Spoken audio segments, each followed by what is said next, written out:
Yo, Germany, what just happened? It's like you ordered a bratwurst and got a whole plate of sauerkraut instead. The 2025 elections were a wild ride, with the far-right AfD surging in the polls like a dachshund chasing a sausage. They're now the second biggest party.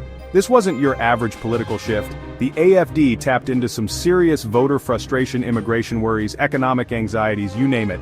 And now, with their newfound power, they're ready to shake things up. Think of it like this: they brought their own spices to the currywurst stand, and they're not afraid to use them. The big question now is, what happens next? The AfD's success has sent shockwaves through the political establishment. Other parties are scrambling to figure out how to respond, kind of like trying to assemble IKEA furniture in the dark. One thing's for sure, Germany's political landscape just got a whole lot more interesting. Buckle up, folks, because things are about to get bumpy. Remember when Germany opened its doors to refugees in 2015? Yeah, those days might be over. The AfD's biggest campaign promise? Slam the brakes on immigration. They want stricter border controls, fewer asylum seekers, and maybe even some folks sent back. Now, they're not calling the shots yet, but their success means immigration is the hot-button issue. Even mainstream parties feel the pressure to look tough. Imagine a bunch of politicians suddenly trying to win an arm wrestling contest. That's what's happening right now. So, what does this mean for people trying to make a life in Germany? Well, things just got a lot tougher.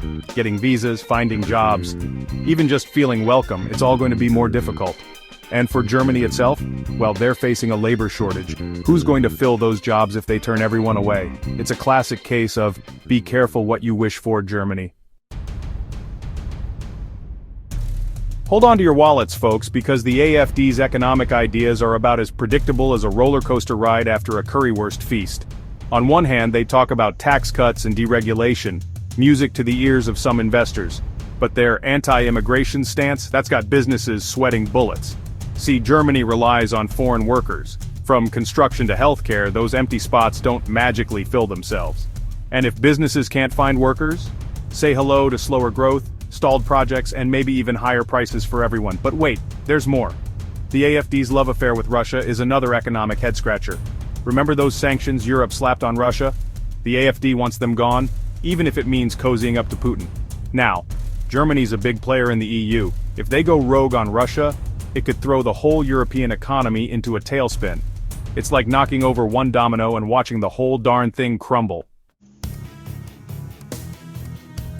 Germany's election wasn't just about Germany, oh no. This was a political earthquake that sent tremors all the way to Brussels and beyond. The rise of the AfD, with their anti-immigration and pro-Russia stance, has got the whole European Union feeling a little uneasy. Imagine the EU as a family dinner.